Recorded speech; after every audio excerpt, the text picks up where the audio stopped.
For those that do not know me well, I'm QFIP State Representative of the 100 District, born and raised in Middletown, so right across the river. Proud member of Cross Street AME Zion Church. So when we say hello, we expect folks to say hello back, so we know that we are all in the room together.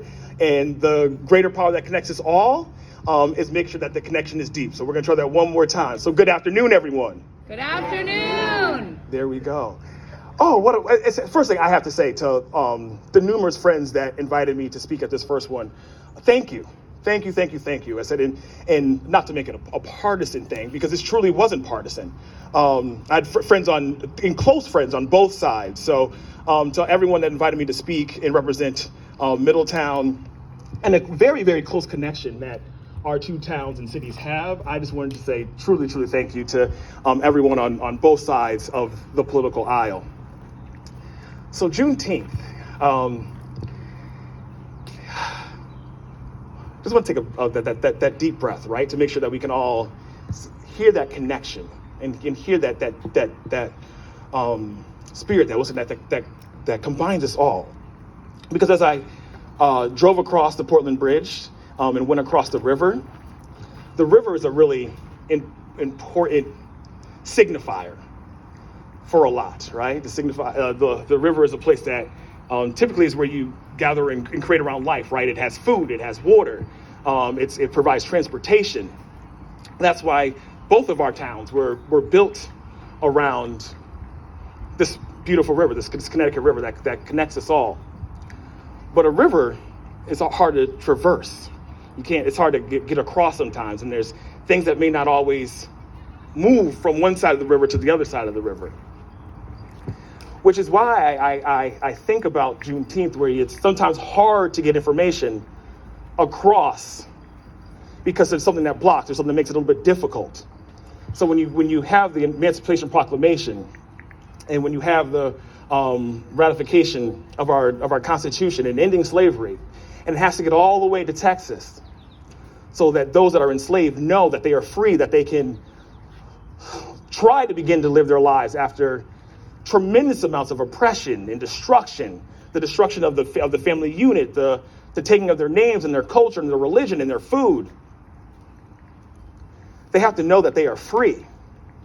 And it can be difficult to do that when there's something blocking you. And I said, and the reason that we celebrated on Juneteenth is because the war had ended months ago, somewhere in the early parts of the year. And they didn't even know until this May or June. And as a matter of fact, many didn't even know until December. Didn't know that they were free. Didn't know that they were liberated. And I think in many ways, to this day,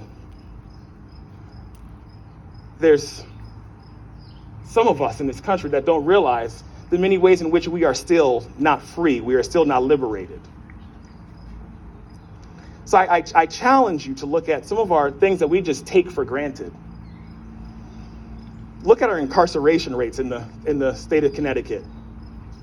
We have recently put out press releases to say that there's only 9,000 people in our prison system in the state of Connecticut right now. We send out press releases saying how that's lower. That's something to be celebrated.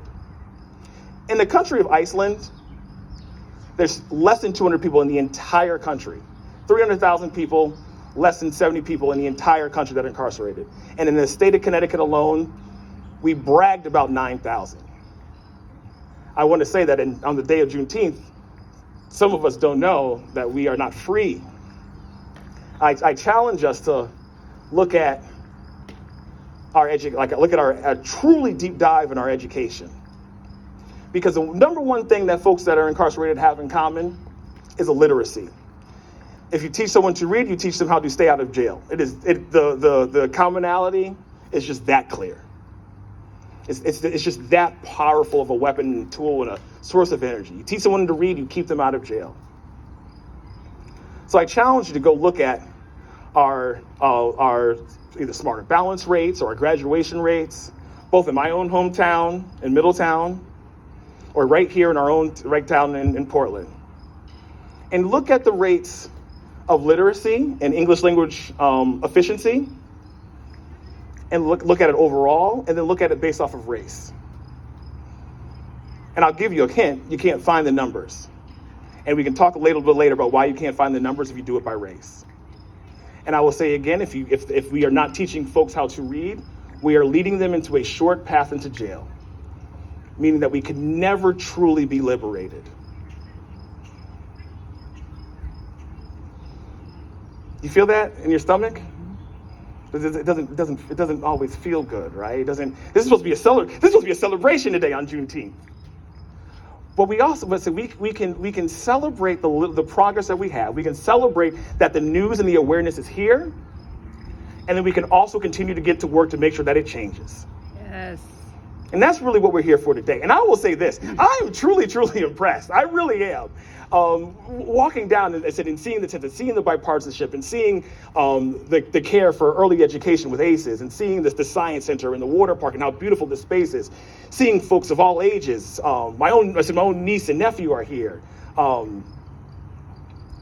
It truly did it still warms my heart to know that on a day like this, when we have made it a national holiday, even though we didn't get quite the things that we asked for, we didn't get the support for health care and on a national level, we didn't really raise wages to a livable wage so that we can all have liberation that way. We didn't make sure that if you were born in our state, you can start off with an early education and go all the way up to college for free. Those were the things that many folks asked from the Black Lives Matter movement. We didn't quite get those things yet, but we did get a celebration, a national celebration, and that's a good start. But boy, do we have work to do. Woo. We have work to do. So I will say this, it is very clear that everyone around this space right here, y'all are committed to the work. Truly, truly committed to the work. That's worthy to be clapped, I think. I think that is a reason to celebrate. That is information that has come across this land that we can say, that's great. We have everyone here that is willing to work, and we're going to bring others with us. And we are going to make sure that our two towns are exactly what we aspire them to be, that we can all have the American dream, that we can all brag about the diversity that we all say that we love. We are going to make that dream a reality. And I think this is a darn good start. So I truly, truly, truly, truly appreciate this entire event. I appreciate everyone that is here, and know that I'm not here to critique.